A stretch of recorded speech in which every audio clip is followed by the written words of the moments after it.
না চার্জ আছে, হটস্পট দিলেও ফটো নেই গেল। আচ্ছা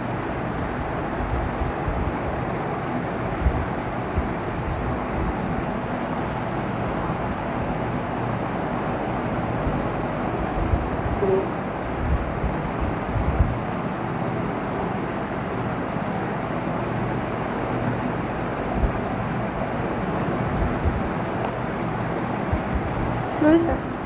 ওকে, আন্তরিকভাবে দুঃখিত, লাইভ হচ্ছে কেটে গেছে আগের বার। হ্যাঁ আচ্ছা, তোমাদের হচ্ছে চ্যাপ্টার 2-তে যদি কোনো সমস্যা থাকে কারো, তোমরা আমাকে হচ্ছে কমেন্ট সেকশনে জানাই দিলে আমি সেটা সলভ করে দেবো। চ্যাপ্টার 2-তে মোটামুটি কিছুই বাকি নেই, তাও তোমাদেরকে আমি হচ্ছে জাস্ট বইটা হচ্ছে রিভিউ করাই দেবো, ঠিক আছে? চ্যাপ্টার 1 নিয়ে একটু কথা বলি। চ্যাপ্টার 1 হচ্ছে আমাদের রসায়নের ধারণা। আচ্ছা, এই চ্যাপ্টারটা অনেক বেশি বোরিং মনে হতে পারে তোমাদের কাছে, সো এখান থেকে তোমরা কিভাবে পড়বা আমি একটু তোমাদেরকে জাস্ট আইডিয়া দিয়ে দিই। দেখো এখানে আমার হচ্ছে কি কি লাগবে, ঠিক আছে, সেটা নিয়ে একটু কথা বলি যে এখানে এই জিনিসগুলো লাগবে। ওকে, এখানে আমার প্রথমে যে জিনিসটা লাগবে সেটা হচ্ছে সংকর ধাতু, ঠিক আছে? সংকর ধাতু কাকে বলে, এরা প্রতিবার আসে। এরপরে হচ্ছে আমার ব্রোঞ্জ। ব্রোঞ্জ, এই সংকর ধাতুতে আমার কোন কোন মৌলগুলো থাকতেছে সেটা লাগবে, যেমন কপার, টিন, এই দুইটা ধাতুকে গলিয়ে আমরা হচ্ছে কি পাচ্ছি, ব্রোঞ্জ পাচ্ছি। সংকর ধাতু মানে হচ্ছে একের অধিক মৌল এখানে থাকবে, তো এভাবে আমরা হচ্ছে ব্রোঞ্জ পাচ্ছি। ব্রোঞ্জ আমার কি হিসেবে তৈরি হচ্ছে, কোন কাজে ইউজ হচ্ছে সেটা এখানে আলোচনা করা আছে। তো মোটামুটি এই টপিকটা থেকে বেশি প্রশ্ন আসে, বাট তোমরা ওভারঅল পুরো চ্যাপ্টারটা একবার রিভিউ, মানে পুরো পেজটা তোমরা একবার একটু করবা, রিভিউ করবা। এরপরে এখানে হচ্ছে আমার আলকেমি কাকে বলে এগুলো আমার হচ্ছে আসতে পারে। আর ওভারঅল এখান থেকে আর কিছু লাগবে না, বাট হ্যাঁ কোন বিজ্ঞানী কি আবিষ্কার করেছে এখান থেকে টুকটাক আসতে পারে। এরপরে হচ্ছে আমার এই ছকটা খুবই ইম্পর্টেন্ট। হ্যাঁ, এই ছকটা খুবই গুরুত্বপূর্ণ, আমি একটু দেখাই। ওকে, এই ছকটা খুবই গুরুত্বপূর্ণ, খুবই ইম্পর্টেন্ট, ঠিক আছে? এই ছকটা ইম্পর্টেন্ট। ধরো এখানে আসতে পারে যে কাঁচা আম টক কিন্তু পাকা আম মিষ্টি কেন, কেরোসিন প্রাকৃতিক গ্যাস ও মোমের দহন, ঠিক আছে? সো এখানে দেখো কাঁচা আম টক কিন্তু পাকা আম মিষ্টি কেন। সো এখানে হচ্ছে কি কাঁচা আমে আবার বিভিন্ন ধরনের জৈব অ্যাসিড থাকে, এদের কিছু কিছু নাম আছে, কিন্তু যখন আমার আম কি হয় পাকে তখন এই অ্যাসিডগুলোর কি হচ্ছে রাসায়নিক পরিবর্তনের মাধ্যমে গ্লুকোজ ফ্রুক্টোজ এগুলোতে আমার হচ্ছে কনভার্ট হচ্ছে, ঠিক আছে? তোমার এখানে সংকেত আসতে পারে, গ্লুকোজের সংকেত কি তোমার এখানে সংকেত আসতে পারে, সেটা হচ্ছে C6H12O6, ঠিক আছে? এটা হচ্ছে গ্লুকোজের সংকেত, ঠিক আছে? সো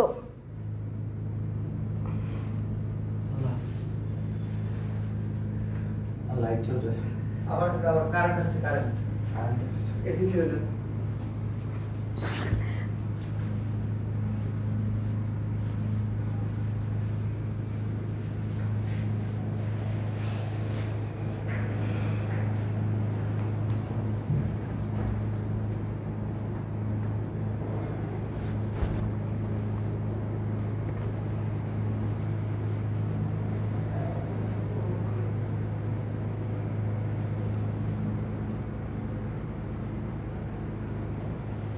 ভাইয়া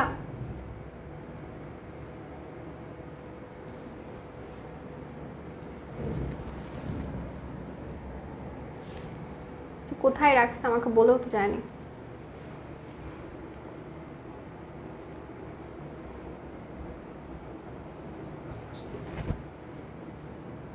কোথায় রাখছে এটা, আবার চলে গেল।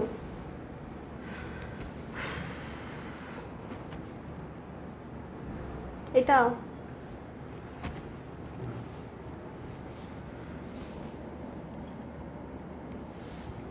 ওনাকে ডাকতাম, কোথায় গেছে উনি?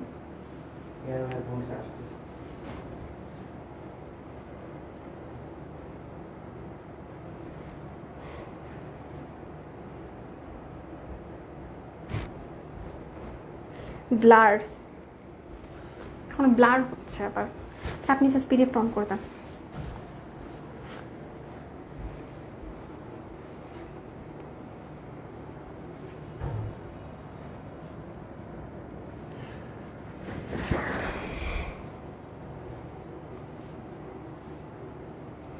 সবগুলো টপিক কি পড়াইছে? হ্যাঁ, কি টপিকটা বাকি আছে আপনারা আমাকে একটু বলেন, যে টপিকটা হচ্ছে বাকি আছে আমি দেখাই দিচ্ছি, ঠিক আছে? আচ্ছা, এত প্রবলেম হচ্ছে, হ্যাঁ এত প্রবলেমেটিক ক্লাস আমি এখন পর্যন্ত নেইনি, আজকেই ফার্স্ট, কিছুই করার নাই, ঠিক আছে? হ্যাঁ, দ্বিতীয় অধ্যায়ের মোমের দহন বাকি ছিল, যেগুলো পড়াইছি সেগুলো নিয়ে আপনারা কথা বলেন, ঠিক আছে? যেটা হচ্ছে বাকি আছে এটা আমি দেখাই দিচ্ছি, ঠিক আছে? আচ্ছা, ক্লিয়ার না আপু? ওকে, ব্লার হয়, ক্লিয়ার না। এখন ক্লিয়ার হবে সম্ভবত। আচ্ছা, স্টার্ট করি, দেখো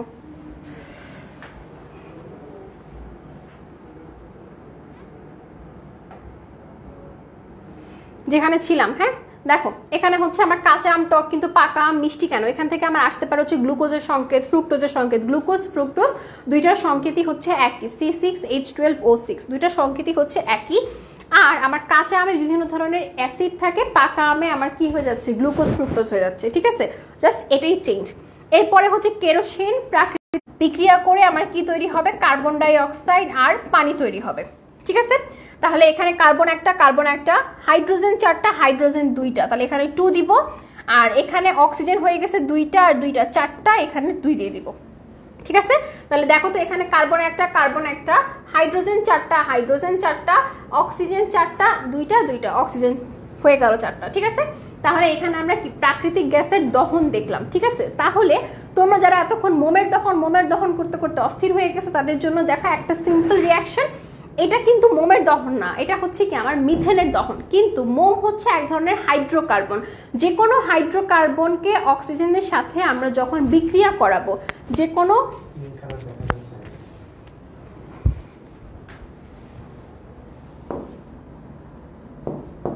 দেখা যাবে না, কারণ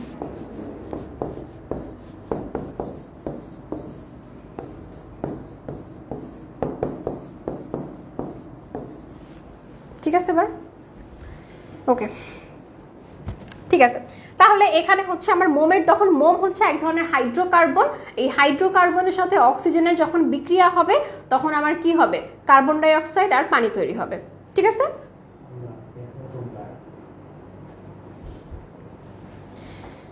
কিছুই করার নাই, এভাবে চলতে হবে আজকে। ক্লাসটা নিয়ে খুব বেশি বিরক্ত লাগতেছে এখন। আচ্ছা, আর এরপরে হচ্ছে পেটের অ্যাসিডিটির জন্য অ্যান্টাসিড ওষুধ খাওয়া, ঠিক আছে? আচ্ছা, অ্যাসিডিটি মানে আমার কি?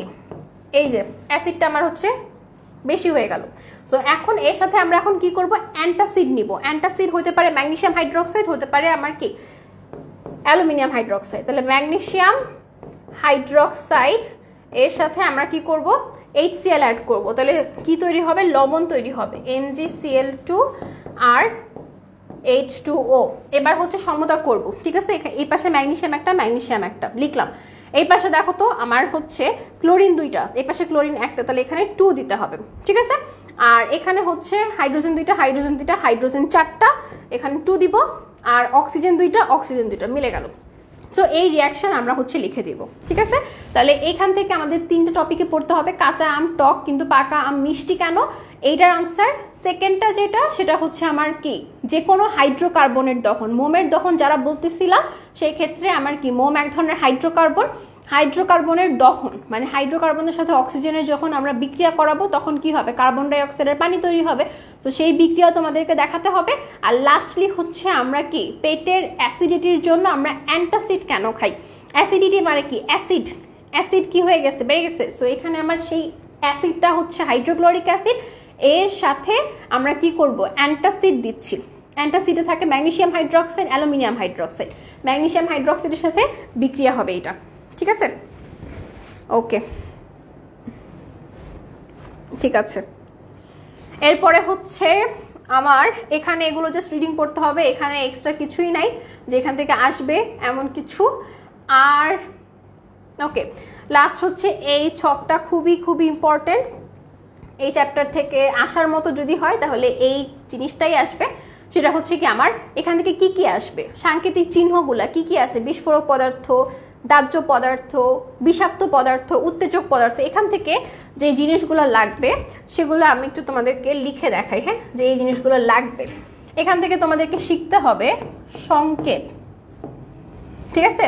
এখান থেকে তোমাদের লাগবে হচ্ছে সংকেত, তোমাদের এখান থেকে লাগবে হচ্ছে সংজ্ঞা। যেমন আসতে পারে বিস্ফোরক পদার্থ বলতে কি বোঝায়, তোমাদের লাগবে উদাহরণ, ঠিক আছে, যে বিস্ফোরক পদার্থের উদাহরণ কি কি। অর্থাৎ এখান থেকে তোমাদের জাস্ট এই জিনিসগুলোই তোমাদের এখান থেকে পড়তে হবে। প্রত্যেকটা সাংকেতিক চিহ্ন, বিস্ফোরক পদার্থ এটা কোন চিহ্ন দিয়ে আমরা বুঝবো, দাহ্য পদার্থ কোন চিহ্ন দিয়ে বুঝবো, বিষাক্ত পদার্থ কোন চিহ্ন দিয়ে বুঝবো, আর সংজ্ঞাটা কি, আর কোন কোন পদার্থ আমার এই ক্যাটাগরিতে পড়ে, ঠিক আছে। আচ্ছা, সো এই হচ্ছে আমার চ্যাপ্টার 1। চ্যাপ্টার 1-এ এর বাইরে কিছুই নেই। দেখো যা পড়াইছি ঘুরে ফিরে সেগুলাই। রসায়ন কি, পড়ানোর কিছুই নাই। পেটে অ্যাসিডিটির জন্য অ্যান্টাসিড কেন খাওয়া হয়, ফার্স্টে আমরা কি করব, থিওরি লিখবো, দেন আমরা সেই বিক্রিয়াটা লিখে দিব। চিত্র 3, চিত্র 1 ও 2 জাস্ট কি করতে হবে, সংকেতগুলো আমাদের পড়লেই হবে। আচ্ছা হ্যাঁ, এবার চ্যাপ্টার 2 নিয়ে কথা বলতেছিলাম, কি কি পড়াই নেই। দেখো কঠিন পদার্থ, তরল পদার্থ, গ্যাসীয় পদার্থ পড়ানো হয়েছে। এগুলি কণার গতিতত্ত্ব পড়িয়েছি, ব্যাপন পড়িয়েছি, ব্যাপন কার বেশি কার কম তোমাদেরকে দেখানো হয়েছে। এরপরে নিঃসরণ সেটাও দেখাইছি। এখান থেকে যেই দুটো জিনিস এমসিকিউতে বেশি আসে, সিএনজির ফুল ফর্ম কি, এগুলো আমি আলোচনা করে দিছি। এরপরে হচ্ছে আচ্ছা এই যে এটা নিয়ে আপনাদের অনেক বেশি প্রবলেম ছিল, মোমবাতির জ্বলন, ঠিক আছে। দেখো এখানে কি বলছে, মোম হলো বিভিন্ন হাইড্রোকার্বনের মিশ্রণ, একটু আগেই আলোচনা করে দিছি। সো হাইড্রোকার্বনটা কি, হাইড্রোকার্বনটা হচ্ছে এখানে কি থাকবে, কার্বন থাকবে, হাইড্রোজেন থাকবে। হাইড্রোকার্বনের দহন মানে হাইড্রোকার্বনের সাথে অক্সিজেনের বিক্রিয়া কার্বন ডাইঅক্সাইড আর কি হয়, পানি তৈরি হয়, যেটা এখানে কি হিসেবে লিখছে, জলীয় বাষ্প হিসেবে লিখছে। এবার যদি আসি, দেখো মোম হলো বিভিন্ন হাইড্রোকার্বনের মিশ্রণ, আর ঘুরে ফিরে যে কথাগুলো এখানে লেখা আছে সেগুলো আমি তোমাদের সাথে আলোচনা করে ফেলছি, যে হাইড্রোকার্বনের দহনে কি হয়, ঠিক আছে। হাইড্রোকার্বনের দহনে আমার হচ্ছে কি কি তৈরি হয় সেই জিনিসগুলোই এখানে লেখা আছে। আমি যদি একটু বড় করে দেখাই, দেখো মোম হলো বিভিন্ন হাইড্রোকার্বনের মিশ্রণ, হাইড্রোজেন এবং কার্বন মিলে গঠিত যৌগকে আমরা বলি হাইড্রোকার্বন।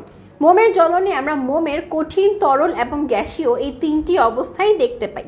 আচ্ছা ফার্স্টে দেখো এইখানে যে মোমটা গলে গেছে সেটা হচ্ছে কি আমার তরল মোম। সো এর উপর যখন আরো তাপ হচ্ছে তখন সেখান থেকে আমার কি হচ্ছে, বাষ্প তৈরি হচ্ছে, সেটা আমার কি, আমার জলীয় বাষ্প। আর এই কঠিন মোমগুলা গলে আমার কি হচ্ছে, তরলে পরিণত হচ্ছে, তাই না। কঠিন মোমগুলাতে আমরা কি করতেছি, যখন তাপ প্রয়োগ করতেছি তখন সেগুলো গলে তরল মোমে পরিণত হচ্ছে। ঘুরে ফিরে এই কথাই লেখা, তরল মোমের কিছু অংশ ঠান্ডা হয়, ফাইন, তরল মোম। এখন দেখো আমার সারাউন্ডিং এ আমার কি হচ্ছে, তাপটা কম, তাই না। চিন্তা করো এইখানে যে মোমটা তরল অবস্থায় ছিল এর সংস্পর্শে তাপ আছে, অর্থাৎ তরলটা কি হচ্ছে, বাষ্পে পরিণত হচ্ছে। কিন্তু এই যে গলে গলে এই যে তরল মোম এই জায়গায় আসছে, এই তরলের সংস্পর্শে কি বাহিরের আবহাওয়াটা আছে, এই আবহাওয়ায় কিন্তু সেই পরিমাণ তাপ নেই। তাহলে কি আমার এই মোমের তাপ বাহিরের তাপের চেয়ে কি আমার বেশি, অর্থাৎ সে কি করবে, তাপ ছেড়ে দিয়ে দিয়ে কঠিনে পরিণত হবে। আমি আবারও বলি, আমরা কিন্তু এটা ফিজিক্সে সবাই পড়ে আসছি, দুইটা ভিন্ন বস্তুর মধ্যে যার তাপমাত্রা আমার কি হবে, বেশি হবে, তার থেকে নিম্ন তাপমাত্রার বস্তুর দিকে তাপটা প্রবাহিত হতে থাকে, তাই না। তাহলে এখানে দেখো এই যে তরল মোম, সেই তো এই মাত্র এই যে এখানে কি হয়েছে, কঠিন মোমটা গলে গলে এই মোমটা তরল অবস্থায় আসছে, এটা হচ্ছে আমার কি গলিত মোম, এর এখনো তাপমাত্রা অনেক বেশি বাহিরের আবহাওয়ার তুলনায়। তাহলে কি হবে, বাহিরের আবহাওয়া এই গলিত মোম থেকে তাপ শক্তিটা গ্রহণ করবে, অর্থাৎ এই তরল মোমটা কি হবে, কঠিনে পরিণত হবে। কিন্তু এই যে এই জায়গাতে যে তরল মোমটা ছিল তার তাপমাত্রা বেশি ছিল, কিন্তু তার তাপমাত্রার থেকেও এই যে আগুনটাকে আমি কি করছি, জ্বালাচ্ছি, এর তাপমাত্রাটা আরো বেশি, তাই না। তখন আমার কি হচ্ছে, এই তাপের কারণে ওই যে তরল মোম আমার কি হচ্ছে, বাষ্পে পরিণত হচ্ছে। এটা এখানে লেখা, ওই তরল মোম আগুনের তাপে প্রথমে বাষ্পে পরিণত হয়, অতএব ওই বাষ্পীয় মোম বাতাসের অক্সিজেনের সাথে বিক্রিয়া করে, ওই যে একটু আগে তোমাদেরকে দেখালাম বিক্রিয়া, কার্বন ডাই অক্সাইড, জলীয় বাষ্প, আলো এবং তাপ উৎপন্ন করে। তরল মোমের কিছু অংশ ঠান্ডা হলে এই যে তরল মোমের কিছু অংশ বাহিরের আবহাওয়ার থেকে আমার কি হচ্ছে, তাপ গ্রহণ, তাপ ছেড়ে দিবে, বাহিরের আবহাওয়াকে তাপ ছেড়ে দিয়ে সে হচ্ছে ঠান্ডা হয়ে কঠিন মোমে পরিণত হয়। অর্থাৎ তাপের প্রভাবে মোমের কঠিন, তরল এবং গ্যাসীয় এই তিন অবস্থায় অস্তিত্ব পাওয়া যায়। ফার্স্টে ছিল কঠিন মোম, তাপ দিছি গলে গেছে, তাহলে কঠিন থেকে তরল হলো। ওই তরল মোমের কিছু অংশ আমার এই তাপের কারণে বাষ্পে পরিণত হবে, ওই বাষ্প বাতাসের অক্সিজেনের সাথে বিক্রিয়া করে কি করবে, কার্বন ডাই অক্সাইড এবং পানি তৈরি করতেছে। সেটা কিন্তু আমরা একটু আগেই দেখছি বিক্রিয়া, তাই না। মিথেন এক ধরনের হাইড্রোকার্বন, যে কোনো হাইড্রোকার্বনের দহনে আমার কি হবে, কার্বন ডাইঅক্সাইড পানি তৈরি হবে। ঠিক আছে, সো এখানে আমার সেম জিনিস। আর হচ্ছে আমার তরল মোমের এক অংশ তো কি হলো, বাষ্পে পরিণত হয়ে গেল, আর বাকি অংশ গলে গলে যে নিচে পড়লো সে এখন কি হয়ে গেল, কঠিন হয়ে গেল। সো এই হচ্ছে তোমাদের মোমের অবস্থা। ঠিক আছে, কমেন্ট যদিও পড়তে পারছি না। আচ্ছা ঠিক আছে, উদাহরণগুলোর সংকেত দেন প্লিজ। আচ্ছা, ঊর্ধ্বপাতিত পদার্থের প্রত্যেকটা উদাহরণের সংকেত আমি পাশে লিখে দিছি। ঠিক আছে, আচ্ছা। আর মোম হচ্ছে আমার হাইড্রোকার্বন CnH2n+2, যে কোনো অ্যালকেন। এটা হচ্ছে অ্যাকচুয়ালি তোমার চ্যাপ্টার 11-এ গিয়ে তোমাদের আরেকটু ক্লিয়ার হবে। সো অ্যালকেনের জাস্ট সাধারণ সংকেত লিখে দিলেই হবে। ঠিক আছে, আর আমি যে শুরুতে যেটা তোমাদেরকে লিখিয়েছিলাম মিথেন, মিথেন হচ্ছে কি আমার অ্যালকেন শ্রেণীর প্রথম যৌগ মিথেন, সেটাও হচ্ছে আমার কি হাইড্রোকার্বন। তো তার দহনেও আমার কি কার্বন ডাইঅক্সাইড পানি তৈরি হয়েছে। সো এখানেও আমার কি মোম যেহেতু এক ধরনের হাইড্রোকার্বন, মোমকে দহন করলেও আমার কি হবে, পানি এবং কার্বন ডাইঅক্সাইড তৈরি হবে। ঠিক আছে, আচ্ছা ওকে, ঠিক আছে, ক্লিয়ারলি ক্লিয়ার আপু। আশা করি আপনারা সবাই এই জিনিসটা হচ্ছে বুঝতে পারছেন। ঠিক আছে, যে কোনো অ্যালকেনের সংকেত এখানে লিখে দিলেই হবে। ওকে, এরপরে হচ্ছে আমার এখানে হচ্ছে গলনাঙ্ক নির্ণয়ের পদ্ধতিটা লাগবে না। আর এরপরে হচ্ছে স্ফুটনাঙ্ক নির্ণয়ের পদ্ধতি জাস্ট পড়লেই তোমরা হচ্ছে বুঝতে পারবা যে তাপমাত্রায় জাস্ট তরল থেকে বাষ্প হবে। এখানে জাস্ট এক্সট্রা করে বোঝানোর কিছুই নাই। তাপীয়করণের বক্ররেখা আপনাদেরকে অনেক সুন্দর করে আমি হচ্ছে বুঝাইছি, আশা করি এখানে কোনো প্রবলেম থাকবে না। আবারও বলে দিই, এখানে পুরোটা অবস্থা কঠিন, কঠিন থেকে তরল, এটা হচ্ছে গলনাঙ্ক রেখা, এই পুরোটা তরল, তরল থেকে বাষ্প, এই পুরোটা হচ্ছে স্ফুটনাঙ্ক রেখা, দেন হচ্ছে জলীয় বাষ্প। ওকে, এটা হচ্ছে শীতলীকরণের বক্ররেখা, জলীয় বাষ্প, জলীয় বাষ্প থেকে তরল, তরল, তরল থেকে কঠিন, কঠিন। আচ্ছা, পাতন এবং ঊর্ধ্বপাতন এগুলো আমি আগে আলোচনা করছি, প্রত্যেকটার উদাহরণ দেয়া এখানে লাস্ট। এই তো, এর বাইরে আর কিছু নাই। এবার আমাকে বলো, আমি জাস্ট তোমাদের কমেন্ট নিব আমি, হ্যাঁ জাস্ট তোমাদের কমেন্ট নিব, দেখি যে আর কিছু তোমাদের বাকি আছে নাকি। আচ্ছা, আমরা আমাদের সব কোয়েশ্চেন পরে গ্রুপে সাবমিট করব। ওকে ঠিক আছে, দ্যাটস ভেরি গুড। আরেকটা হচ্ছে আমি তোমাদেরকে ছোট ছোট কিছু টাস্ক দিতে যাচ্ছিলাম, তোমাদের যেহেতু বলেছো তোমরা হচ্ছে কি বলে গ্রাফের প্রবলেম, সো আমি সেগুলো নিয়ে আলোচনা করতে চাচ্ছিলাম। সেটা হচ্ছে আমি জাস্ট তোমাদেরকে 3টা হোমওয়ার্ক দিব, তোমরা হচ্ছে করবা, সেগুলোর সলিউশন আমি জাস্ট কি করব আজকে বা কালকে আমি তোমাদেরকে গ্রুপে দিয়ে দিব। ঠিক আছে, আচ্ছা, পেজ 20 থেকে 23 এক্সাম্পল।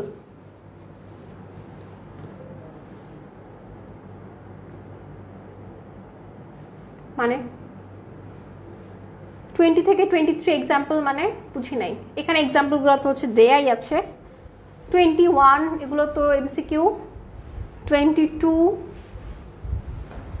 ও বইয়ের কথা বলেছে। ওকে ঠিক আছে, 20 থেকে 22, 20 থেকে 23 বলেছো, এটা শুরুতে আলোচনা করেছি। আচ্ছা আমি বুঝি না এগুলো কি, মানে কিসের এক্সাম্পল বলেছে আমি আসলে বুঝতে পারিনি আপু। ঠিক আছে, আচ্ছা তোমরা অস্থির হয়ে গেছো মোমের জন্য। অ্যালকেন, যে কোনো অ্যালকেনের সংকেত কি,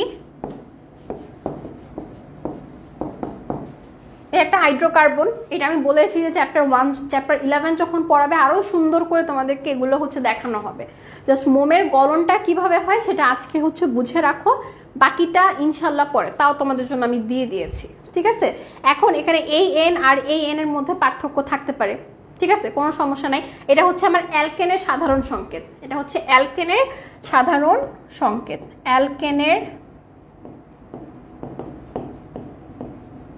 সাধারণ সংকেত। এটাও একটা হাইড্রোকার্বন। ঠিক আছে, অ্যালকিনের সাধারণ সংকেত কি, CnH2n। অ্যালকাইনের সাধারণ সংকেত কি, CnH2n-2। এরকম অনেক অনেক হাইড্রোকার্বন আমরা হচ্ছে পাবো। ঠিক আছে, আচ্ছা অল ক্লিয়ার আপু? না আপু বাকি নেই, সবাই আমাকে বললো একটু যে কোনো কিছু বাকি আছে নাকি। ঠিক আছে, স্লাইড দিয়ে দিবে ক্লাস শেষে, আমাদের কোঅর্ডিনেটর ইনশাল্লাহ তোমাকে সবাইকে স্লাইড দিয়ে দিবে। আচ্ছা, নিঃসরণ কিভাবে বের করব, নিঃসরণ কিভাবে বের করবো মানে নিঃসরণটা হচ্ছে আমার কি বাহ্যিক চাপের প্রভাবে আমার উচ্চ চাপের স্থান থেকে নিম্নচাপের স্থানের দিকে কোনো বস্তু প্রবাহিত হবে, সেই প্রক্রিয়াটাকে আমরা বলি হচ্ছে নিঃসরণ। উদ্বায়ু পদার্থটা যদি বলতেন, ঊর্ধ্বপাতিত পদার্থ আমি একদম আলোচনা করেছি, আশা করি তুমি মনে হয় ক্লাসের শুরুটা মিস করেছো, একটু দেখলেই তোমরা হচ্ছে বুঝতে পারবা। যে সকল পদার্থকে তাপ দিলে উদ্বায়ী পদার্থ বলে বা ঊর্ধ্বপাতিত পদার্থ, ঠিক আছে।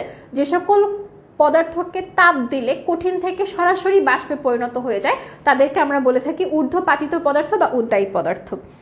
সিকিউএমসিকে আমরা বাসায় সলভ করব, ঠিক আছে। পার্সোনাল নোটটা শেয়ার করবেন প্লিজ। এই যে স্লাইডটা আমি হুবহু আমার পার্সোনাল নোটটা দিয়ে দিয়েছি এখানে, ঠিক আছে।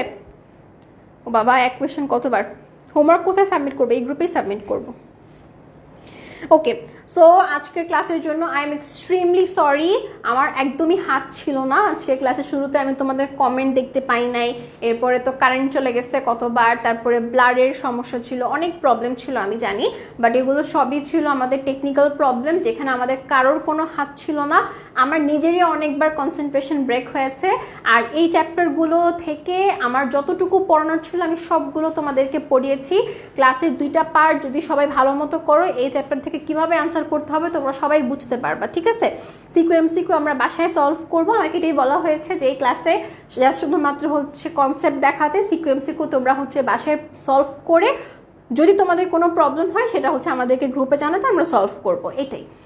আর হচ্ছে যদি কোনো সমস্যা থাকে একটু কমেন্ট সেকশনে জানাও। ওকে, 2টা পার্ট কেন হলো? 2টা পার্ট হয়েছে কারণ লাইফটা কেটে গিয়েছে, সেটাও আমাদের ইচ্ছাকৃত না, অনিচ্ছাকৃতভাবে টেকনিক্যাল ইস্যুর কারণে লাইফটা কেটে গিয়েছে, ঠিক আছে। সো আন্তরিকভাবে আমি দুঃখিত, বাট আমি অনেক আসলে কি বলবো, ডেডিকেটেড হয়েই ক্লাসটা নিয়েছি, কারণ স্লাইড প্রিপারেশন থেকে শুরু করে একদম পুরোপুরি জাস্ট কারেন্ট আসা যাওয়ার মধ্যে ক্লাস নেওয়া আসলে খুবই ডিফিকাল্ট, ঠিক আছে। আর এই চ্যাপ্টার 2টা আসলে খুবই বোরিং, চ্যাপ্টার 1 আর চ্যাপ্টার 2। এখন আমি যদি তোমাদেরকে চাইতাম ওই জাস্ট এক লাইন ধরে ধরে জাস্ট বই ধরে ধরে পড়াতে পারতাম, এতে করে তোমাদের সবারই টাইম লস। এসএসসি 2023 কদিন পরই পরীক্ষা তোমাদের, আর হচ্ছে এই জিনিসগুলো আমরা সবাই পারি মোটামুটি কম বেশি। যে ছেলেটা কেমিস্ট্রি কিছুই বোঝে না সেও এই 2টা চ্যাপ্টার মোটামুটি ভালো করেই পড়ে ফেলছে। এরপরও আমি ট্রাই করছি জাস্ট যেই খান থেকে কোয়েশ্চেন আসে ওভারঅল সেগুলোর পিছনে খুবই গুরুত্ব দিয়ে ক্লাস নেওয়ার, বাট কোনো টপিকে আজকে ক্লাসে কিন্তু বাদ নাই। এরপরেও যদি তোমাদের কোনো ধরনের জিজ্ঞাসা থাকে কমেন্ট সেকশনে দিতে পারো, ঠিক আছে। আচ্ছা, ওকে,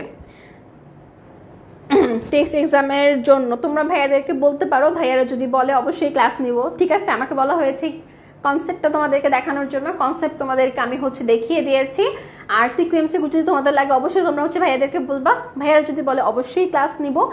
আর সিকিউএমসি এই 2টা চ্যাপ্টার তো খুবই ইজি, তোমরা নিজেরা সলভ করে জাস্ট হচ্ছে যদি কোনো সমস্যা হয় আমাদেরকে গ্রুপে তোমরা হচ্ছে জানাই দিবা, ঠিক আছে। আচ্ছা, ঠিক আছে, ঠিক আছে, ওকে। তাহলে আমরা আজকের ক্লাসটা এখানে শেষ করি। সবাই সুস্থ থাকো, ভালো থাকো, আল্লাহ হাফেজ।